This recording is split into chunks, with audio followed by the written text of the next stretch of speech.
सभा में आमंत्रित सभी श्रोतागण का स्वागत है। शरीर, मन और आत्मा, इस तीनों का जब समेशन होता है तब हमारा पृथ्वी पर का अस्तित्व है। खाली योगा करते हैं, जिम में जाते हैं या चलने का व्यायाम करते हैं तब हमारा जो फिजिकल बॉडी है वो सही ढंग से काम करता है। प्राणायाम जब करते हैं, ब्रीदिंग एक्सरसाइज है और सांस की जो अलग अलग क्रिया है, तब हमारा मन थोड़ा सा स्वस्थ रहता है। पर हम जब मेडिटेशन या ध्यान करते हैं तब हमारे मन और आत्मा के बीच का जो दरवाजा है वो धीरे धीरे धीरे खुलता है। आप सबको लगेगा कि फिजिकल एक्सरसाइज करें और डाइट में ध्यान रखें तो बीच में मन और आत्मा की कहाँ ज़रूरत है। Diabetes, blood pressure, thyroid, depression, stress, anxiety, ये जितनी बीमारी है ये सब मन की बीमारी है। रात को हम सो तो जाते हैं, आंख बंद होती है, हमारा जो विचार है या विचार की फैक्ट्री है वो मन पूरी रात चलता रहता है। तो नींद में हमारा मन अल्फा लेवल पर नहीं रहता है तो पूरी रात जो विचार प्रक्रिया चलती है उसकी वजह से सुबह में उठने के बाद फ्रेशनेस नहीं रहती है। हर 45 मिनट में हमारा मन जो है वो पूरा ऊपर तक आता है, फिर नीचे जाता है, फिर ऊपर जाता है। हमारी जितनी एंडोक्राइन ग्लैंड्स या अंतःस्रावी ग्रंथियां है वो रात को नींद के दौरान सही ढंग से काम करती है। अगर हम डीप स्लीप में जाए तो केवल आंख बंद हो जाए उसको नींद नहीं बोलते, हमारा मन शांत होना चाहिए। मेडिकल साइंस के हिसाब से 24 आवर्स में हमको 60,000 थॉट आते हैं और उसमें से 90% थॉट्स रिपीटेड होते हैं। 60,000 थॉट्स में से 54,000 थॉट्स जो है वो रिपीटेड होते हैं और वो हमारी नर्व एनर्जी ले जाते हैं। हमारी पिट्यूटरी, पिनियल, थायराइड, पैराथायराइड, ये जितनी अंतःस्रावी ग्रंथियां हैं उसमें से नींद के दौरान थोड़ा थोड़ा हार्मोन निकलता है जिसको हम अमृत भी बोल सकते हैं। इसके साथ एक एक चक्र जुड़ा है। तो सही नींद लाने के लिए किया क्या जाए? एकदम सिंपल सी बात है। हर रोज सुबह में केवल 5 मिनट देना है। बम्बई शहर में 6 मिनट देना भी मुश्किल है, तो 5 मिनट ऐसी सुबह में निकाले जिसकी वजह से पूरे दिन आपका मन अल्फा लेवल और बियॉन्ड अल्फा लेवल चला जाए। तो हमारा जो नाद ब्रह्म है, ओमकार, जब म का उच्चारण हम करते हैं तो पूरा का पूरा ब्लड ब्रेन में पीछे से आगे फ्रंटल लोब में आ जाता है और मन बिल्कुल शांत हो जाता है। तो जो थॉट प्रोसेस है वो रिदम में आ जाती है। म का जब भी उच्चारण करते हैं तब सबसे पहले कमर सीधी रहनी चाहिए और ब्रीथ भरने के बाद हमारी जो टंग है उसको पैलेट से टच करना है और उसके बाद म का उच्चारण करना है। 5 से 6 बार हम सब साथ में ही उसका उच्चारण करेंगे। एक बार मैं बता दूं फिर शुरू करेंगे। म के उच्चारण पर इतना महत्व क्यों? गीता में भगवान श्री कृष्ण ने कहा है कि कोई भी एकाक्षरी मंत्र है उसमें स्वयं मेरी हाजिरी है। क्योंकि जब भी एकाक्षरी मंत्र की शुरुआत होती है तब फ्रंटल लोब में खून आ जाता है, पीछे से आगे हमारे विचार एकदम रिदम में आ जाते हैं, बंद नहीं होते हैं। क्योंकि विचार का दूसरा नाम ही इंसान है। प्राणी और मनुष्य के बीच में जो फर्क है वो केवल विचार का ही है। पर जरूरत से ज़्यादा विचार परेशान करते हैं, जरूरत से कम विचार आलस लाते हैं। रिदम में रहने के लिए नाद ब्रह्म या म का उच्चारण जरूरी है। पूरा सांस भरने का, टंग को पैलेट पर टच करने का, बाद में गले में से आवाज निकलनी चाहिए। हमारा जो गले के अंदर विशुद्ध चक्र है वो थायराइड ग्रंथि के बाजू में है। तो जब सही ढंग से आवाज निकलती है तो थायराइड ग्लैंड बरोबर काम करती है, वजन भी बरोबर रहता है, शरीर के अंदर जो वाटरी पोर्शन या पानी का भाग है वो भी बढ़ता नहीं है। मैं 2 बार उच्चारण करता हूँ, फिर तीसरी बार से सब साथ में म का उच्चारण करेंगे। पूरी सांस भर के जीभ को ऊपर टच कर रहा हूं।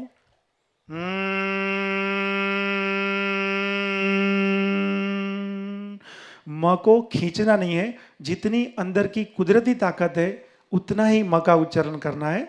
फिर से और एक बार।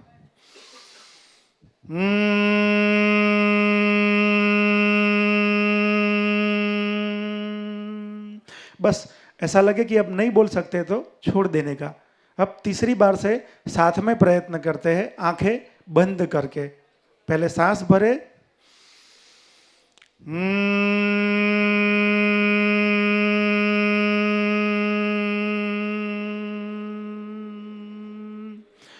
और एक बार,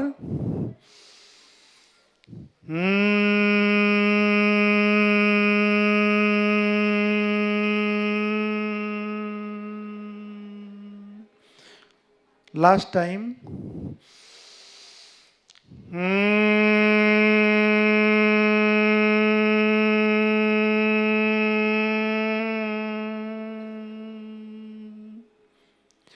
सुबह में केवल 10 से 15 बार म का उच्चारण करके 2 मिनट आंख बंद करके प्रयत्न करें कि मेडिटेशन कैसे करें।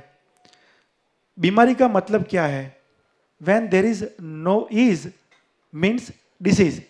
सुबह में उठने के बाद जब आप धीरे धीरे चलते हैं, पैर नीचे रखते रखते 10 मिनट लग जाती है और ब्रश करते करते 10 मिनट लग जाती है, उसका दूसरा नाम बीमारी।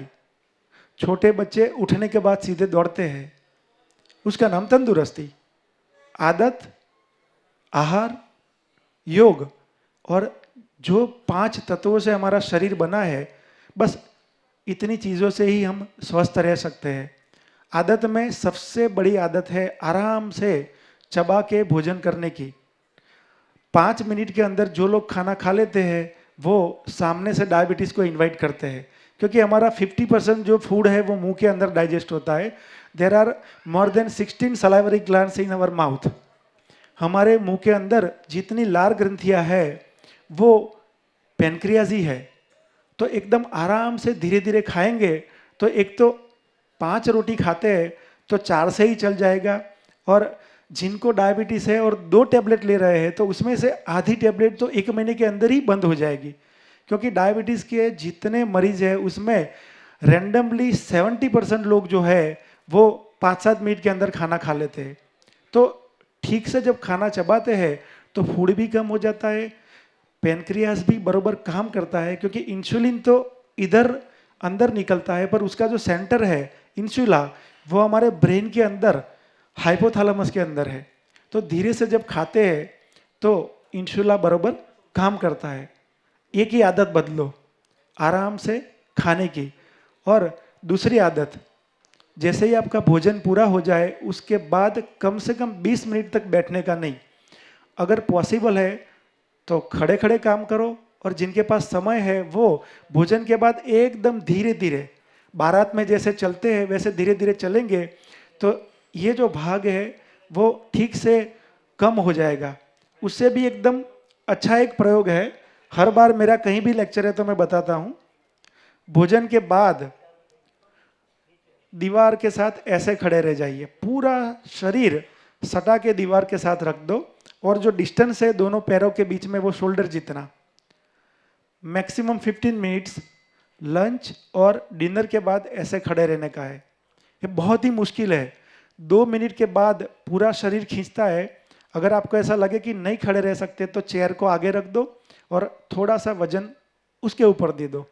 क्यों खड़े नहीं रह सकते? क्योंकि पूरे दिन न हम सीधे बैठते हैं, सीधे चलते हैं और सीधे खड़े रहते हैं। हमारा जो पोस्चर है उसमें ही सबसे बड़ी गड़बड़ है। जहाँ बैठते हैं वहाँ पेट दब जाता है, खड़े रहते हैं तो ऐसे खड़े रहते हैं। तो जो पोस्चर है वो ठीक हो जाएगा, पेट दबेगा नहीं, तो अपने आप डाइजेशन में इम्प्रूव होगा। इसके लिए कोई अलग से टाइम निकालने की जरूरत नहीं है। आहार के ऊपर बहुत से पुस्तक है, चैनल में भी आपको मिलता है। क्या खाना वो तो बताते हैं, क्या नहीं खाना वो मेन है। जनरली 8:30-9 के बाद लोग खाना खाते हैं, तो रात का जो भोजन है वो कम रहना चाहिए, और एक साथ ज़्यादा से ज़्यादा 4 चीज़ होनी चाहिए, रोटी, सब्जी, दाल और चावल। तो रात का जो भोजन है उसमें रोटी सब्जी, पानी और दाल।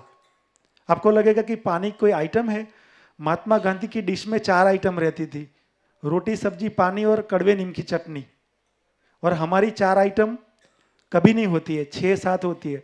तो रात को सूर्यास्त के बाद जो लोग भोजन करते हैं, वो 8 बजे के बाद जो खाते हैं वो डॉक्टर के लिए ही खाते हैं, क्योंकि 6-6:30 के बाद हमारा जो डाइजेस्टिव सिस्टम है वो धीरे धीरे स्लो हो जाता है।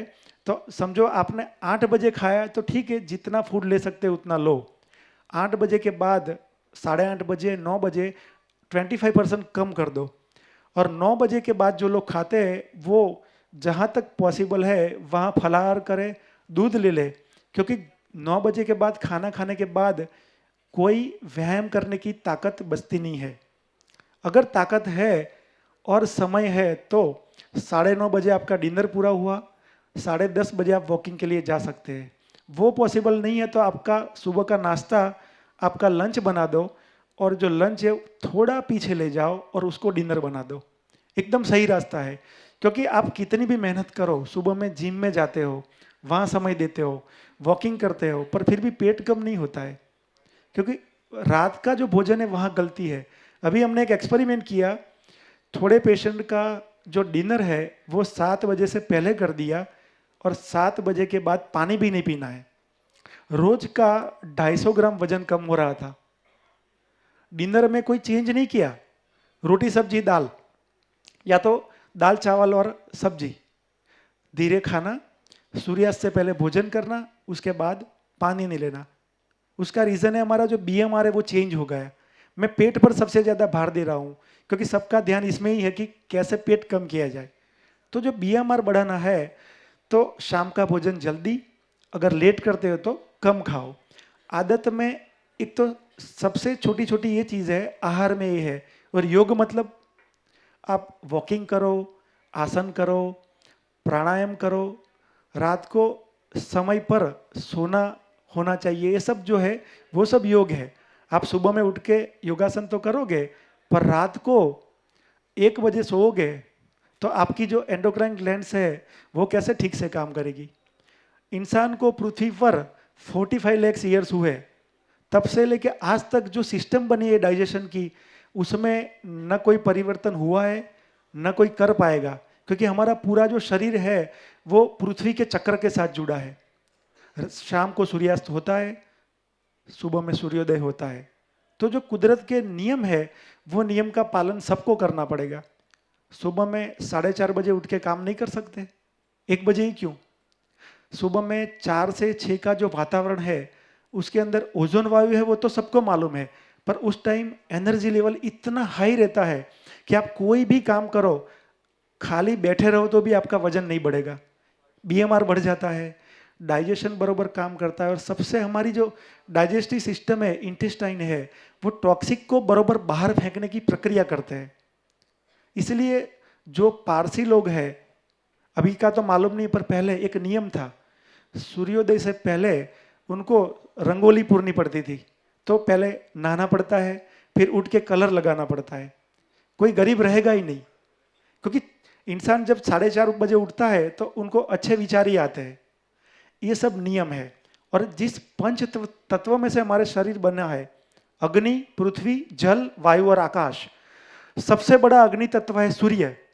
जब हम धूप में 20 मिनट के लिए खड़े रहते हैं तो स्किन पर जब सूर्य की किरणें टच होती है तो स्किन के नीचे विटामिन D3 बनता है, और D3 की हाजिरी में ही हम जो भी खाना खाते हैं उसमें रहा हुआ कैल्शियम एब्जॉर्ब होता है।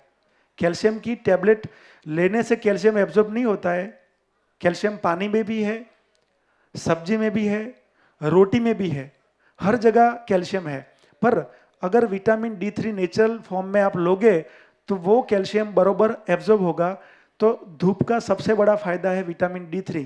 दूसरा, उससे भी बड़ा फायदा, जब हम धूप में बैठते हैं तो ब्रेन के अंदर डोपामाइन का सिक्रीशन बरोबर होता है, और जो सेरोटोनिन नाम का न्यूरोट्रांसमीटर है वो बरोबर काम करता है। धूप में बैठने से डिप्रेशन नहीं आता है और डिवोर्स नहीं होता है। आपको हंसी आएगी कि धूप से और डिवोर्स से क्या संबंध है। ब्रिटेन के अंदर सितंबर 2010 तक जितनी शादियां हुई थी उसका एक सर्वे आया था, 3 में से 1 डिवोर्स हो रहा था, क्योंकि वहां 7 महीने तक धूप नहीं आती है। उनको धूप नहीं मिलने की वजह से डिप्रेशन आता है, स्ट्रेस बढ़ता है और छोटी छोटी बात में झगड़ा होता है। हमको ये अंदाज नहीं है कि पूरे विश्व में, एशिया में और भारत में हमको अग्नि तत्व जो धूप की मदद से मिल रहा है उसका फायदा क्या है। तो हर महीने में सबको कम से कम 10 to 12 आवर्स सनरेज मिलने चाहिए। और जिनकी उम्र लेडीज की 45 के ऊपर है, उनकी हड्डियां अभी कमजोर होने वाली है, डिप्रेशन मेनोपॉज के बाद थोड़ा सा आने वाला है, तो वो तो कंपलसरी हर महीने 10 से 12 घंटे का जो धूप का या सन बाथ है वो ले ही ले। और बंबई में अहमदाबाद जैसी धूप नहीं है, 48 तक नहीं जाती है, तो आप कभी भी ले सकते हो सर कवर करके, at least 30 minutes with in 24 hours. अग्नि तत्व के बाद आता है जल तत्व, पृथ्वी तत्व। बंबई में या अहमदाबाद में जमीन बची ही नहीं है, तो पृथ्वी तत्व लेंगे कैसे। नेचुरोपैथी की कोई ट्रीटमेंट, मड पैक करो या नंगे पैर जमीन पर चलो, तब आपको पृथ्वी तत्व मिलता है, पर वो तो है नहीं। तो जब भी चांस मिले तो आप ग्रास पर चल सकते हो या जमीन पर 5 मिनट बैठ सकते हो, और कोई तो पृथ्वी तत्व है नहीं। अग्नि तत्व, पृथ्वी तत्व, जल तत्व पूरे दिन में कम से कम 2 से लेके 2.5 लीटर पानी मिनिमम पीना चाहिए, और मैक्सिमम 4.5 लीटर, मतलब 20 से 25 ग्लास। उससे ज़्यादा पानी पीने से किडनी को नुकसान होता है। पर जो लोग हेल्थ क्लब में ज़्यादा व्यायाम करते हैं, जो लोग मजदूर है या स्पोर्ट्स में है, उनको ज़्यादा पानी पीने से कोई नुकसान नहीं है। तो ये जल तत्व को बरोबर समझे। उनके उपचार भी है, पर वो मैं नहीं बताता हूँ। और वायु तत्व, ब्रीदिंग एक्सरसाइज है, कपालभाति है, और जितने प्राणायाम है, कोई मालूम नहीं है तो डीप ब्रीदिंग है। हमारे शरीर के अंदर नॉर्मल कंडीशन में जब आप लेटे हैं या तो नींद में है, तो भी 1 मिनट के अंदर 7 लीटर हवा जाती है। और जब हम ब्रीदिंग करते हैं, रनिंग करते हैं और कोई ऐसा प्राणायाम करते हैं जिसमें ज़्यादा ऑक्सीजन अंदर जाता है, तो 25 से 30 लीटर हवा 1 मिनट के अंदर जाती है। हम पूरे साल के अंदर जितना फूड खाते हैं, उतनी हवाई ब्रीदिंग एक्सरसाइज से 10 मिनट के अंदर हम ले सकते हैं। तो कम से कम एवरी डे 10 मिनट के लिए कोई भी प्राणायाम करो। केवल जिन लोगों को बैक पेन है, एसिडिटी है, गले तक एसिड आता है, हाइटस हर्निया है, लंबर प्रॉब्लम है, स्टेंट लगाया हुआ है, वो लोग कपालभाति न करें।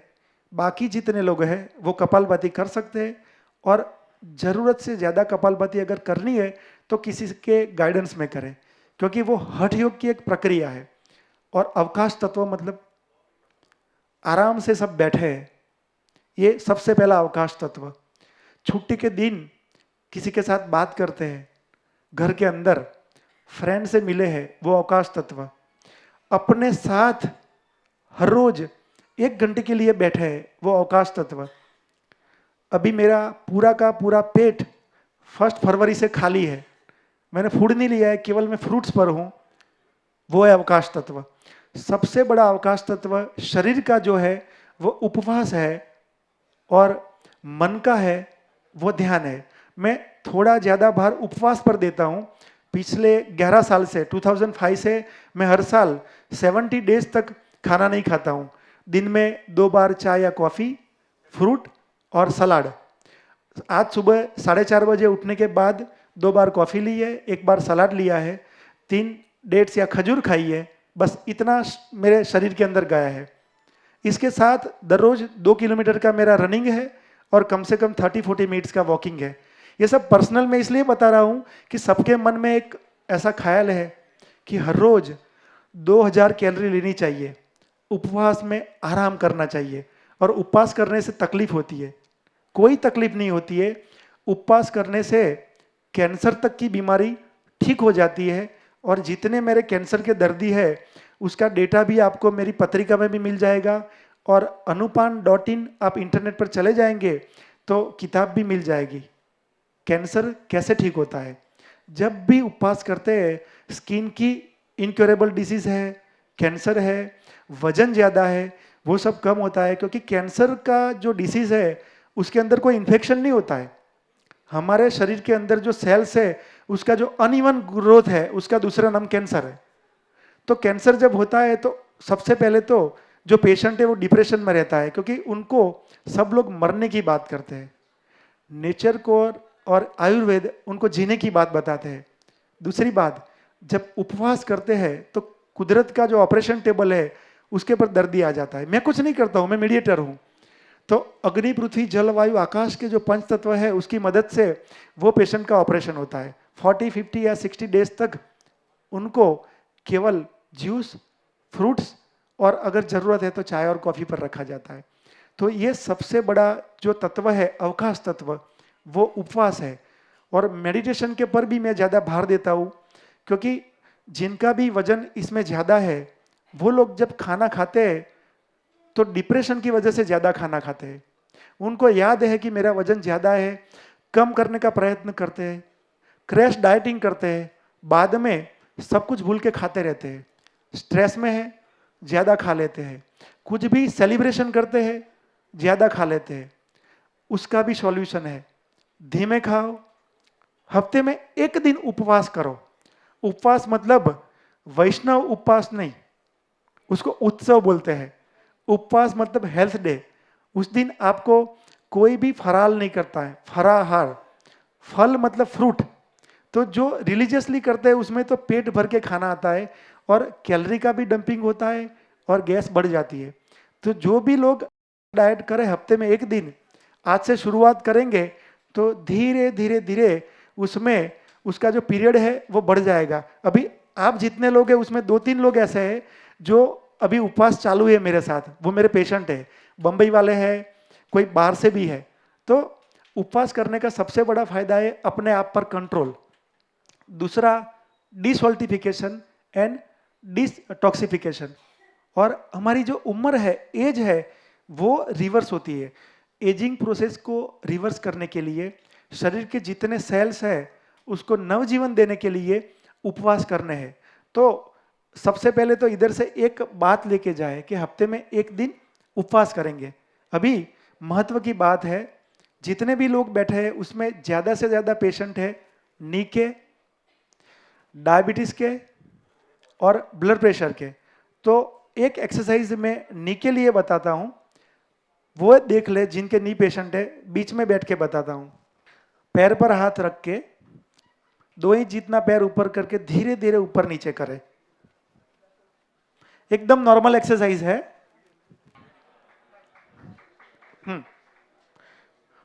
ये जब हाथ नी पर रखते हैं तो ये नी कैप हो गई, हाथ रखे बिना मत करें। अब 2 इंच 3 इंच ऊपर करके ऊपर से नीचे करें, एकदम आराम से नॉर्मल ब्रीदिंग। और जिनको बैक पेन है वो दीवार का सपोर्ट लेके ही बैठे। ये 1 मिनट के अंदर 200 तक 200 तक कर सकते हैं। 25 से ही शुरू करें, ओनली 25। हर रोज 2-2 काउंट बढ़ाते बढ़ाते इसको 6 महीने तक करके 100 तक ले जाए। सुबह में ब्रश करके, दिन में जब भी याद आए तब, और शाम को। इसको आपके फूड के साथ कोई कनेक्शन नहीं है, भोजन के बाद भी कर सकते हैं। और दूसरी सबसे बड़ी बात, जितने उम्र वाले पेशेंट हैं वो शाम का खाना सुबह में खाते हैं और सुबह का शाम को। ये बहुत महत्व का पॉइंट है, क्योंकि 4 घंटे के बाद कोई भी फूड है वो काम का नहीं है, उसके अंदर फ्री रेडिकल्स बढ़ जाते हैं, वो सबसे पहले नी को खराब करते हैं। तो मेडिसिन अगर कम खानी है, इसको बचाना है, तो कोई भी जो बासी आहार है वो मत खाए। और उससे भी बड़ी महत्व की बात, जब भी आपके पूरे दिन के डाइट के अंदर मिल्क यानी कि दूध आता है तो दाल मत ले। 2 प्रोटीन की जरूरत नहीं है। प्रोटीन मतलब हमारे शरीर के लिए ईंटें हैं। हम इतना कोई व्यायाम नहीं करते हैं। 1 घंटा चलने से केवल 200 से 250 कैलोरी बर्न होती है। तो उसके सामने हमारा फूड जरूरत से ज़्यादा है। तो अगर आप मिल्क ले रहे हैं तो दाल मत लें, दाल ले रहे हैं तो मिल्क मत लें। और जो लोग नॉन वेजिटेरियन है वो नॉन वेज के साथ कभी भी दाल मत लें। ज़रूरत से ज़्यादा प्रोटीन आपकी किडनी को, लीवर को खराब करेगा और जॉइंट्स को खराब करेगा, उससे यूरिक एसिड बढ़ेगा। तो डाइट में छोटी छोटी जो चीज़ है उसका ध्यान रखें, क्योंकि पिछले 25 साल के अंदर हमारी डेली जो मूवमेंट्स है वो 25 साल पहले थी और आज में 15,000 मूवमेंट रोज की कम हो गई है। नीचे बैठते नहीं है, हर जगह रिमोट है, पलाठी लगाते नहीं है, जमीन पर सोते नहीं है, इंडियन स्टाइल लेट्रिन नहीं है, किचन अब पहला जैसा नहीं रहा, हर जगह रिमोट है। और कहीं भी जाना है, पहले पान खाने जाने के लिए भी कम से कम 500 मीटर चलना पड़ता था। तो ये जो छोटी छोटी चीज़ है वो हमारे रूटीन में से निकल गई। तो 1 घंटा व्यायाम करने के बाद भी हमारी जो कैलोरी है वो उतनी बर्न नहीं होती है जितनी कोई एक्सरसाइज किए बिना 25 साल पहले होती थी। तो डाइट में ही ध्यान रखना पड़ेगा, मेडिटेशन करना पड़ेगा, सन बाथ लेना पड़ेगा। कॉन्स्टिपेशन का क्या करेंगे? हर रोज 2-3 चीज मैं बताता हूं। एकदम माइल्ड जो है वो इसबगुल है। 2 से 3 चम्मच इसबगुल पानी या दूध के साथ, जो नॉर्मल वाइट आता है, वो दिन में एक बार कभी भी ले सकते हैं। उसके बाद 1 घंटे के अंदर 2-3 गिलास पानी पीना है। उससे ज़्यादा तकलीफ है तो सोते वक्त हरडे का पाउडर आता है, वो ले सकते हैं। स्वादिष्ट विरेचन चूर्ण आता है, वो ले सकते हैं। 1 से 2 चम्मच जितना पाउडर गर्म पानी के साथ लेंगे तो कब्ज दूर होगी, ठंडे पानी के साथ लेंगे तो कब्ज बढ़ेगी। ये ध्यान रखना। कई लोग ऐसा करते हैं, आलस आती है अभी पानी गर्म नहीं करना है, तो आपका फायदा नहीं नुकसान होगा। तो सोते वक्त लेना है। और रात का जो आपका डिनर है वो और सोने का वक्त दोनों के बीच में कम से कम 2 से 2.5 घंटे का अंतर रहेगा, तब जाके जो पाउडर आप लेते हैं उसका असर भी होगा और आड़ असर यानी कि साइड इफेक्ट भी नहीं होगा। और बीपी वाले जितने पेशेंट हैं वो जब 45 मिनट्स एवरी डे चलते हैं तब उनका मन अल्फा लेवल पर आता है।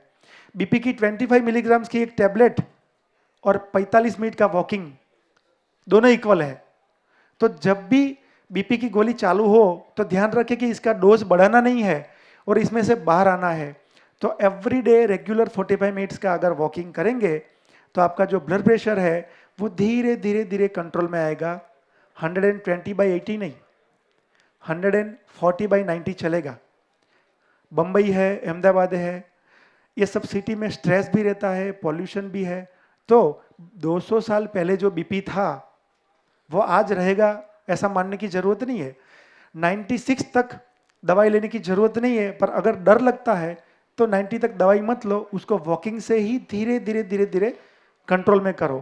तो डायबिटीज, ब्लड प्रेशर, ये नी का problem, obesity, gas, acidity. Acidity में भी मैंने ये जो उपचार बताया आपका, ये काम करेगा। दीवार से खड़े रहेंगे, एसिड ऊपर ही नहीं आएगा, क्योंकि 10 मिनट जब आप खड़े रहते हैं तो पेरिस्टालसिस मूवमेंट जो है वो मूवमेंट एक रिदम में आती है।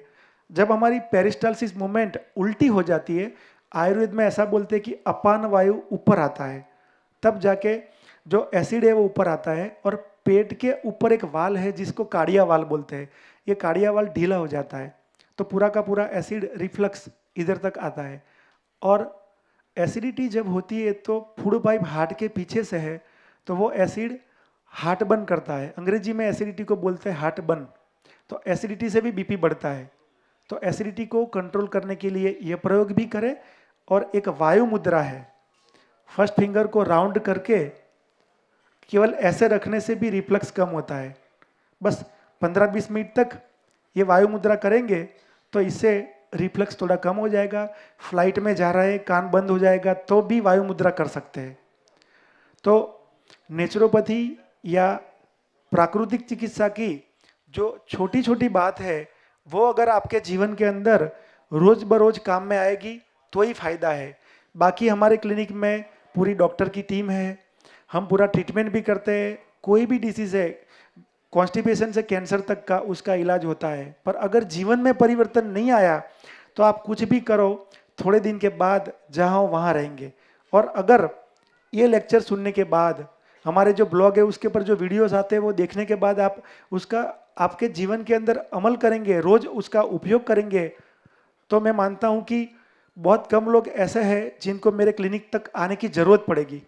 क्योंकि हमारा जो टीवी का प्रोग्राम है वो देखकर भी 25-25 किलो वजन लोग कम करते हैं, पत्रिका पढ़ पढ़ के 20 किलो वजन कम करते हैं। आप तो सुन रहे हो, छोटे छोटे उपचार भी है और कई लोगों के पास तो हमारी पत्रिका भी है। उसमें से जितनी भी चीज़ है वो 1 बार, 2 बार, 3 बार अगर पढ़ना चालू रखेंगे तो ही उसका फायदा होगा। क्योंकि मेरे जो गुरु थे डॉक्टर मेहरबान भमगरा, उसका एक बहुत बढ़िया सेंटेंस था, man is a slow learner. कोई भी एजुकेशनल क्वालिफिकेशन प्राप्त करना है तो हम बहुत आराम से कर सकते हैं, पर जब हेल्थ की बात आती है, चबा के भोजन करते करते 45 लाख साल चले गए। अभी मुझे जज साहब को भी समझाना पड़ता है कि सर धीरे खाइए, मिनिस्टर को भी समझाना पड़ता है, एमडी डॉक्टर पेशेंट बन के आते हैं उनको भी समझाना पड़ता है कि सर धीरे खाइए। तो man is a slow learner.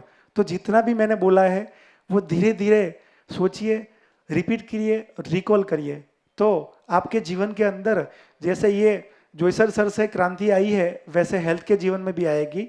नमस्कार, आभार। So I'll request Mr. MP Joycer to felicitate them again. And please, Mrs. Damayanti Joycer, please join him.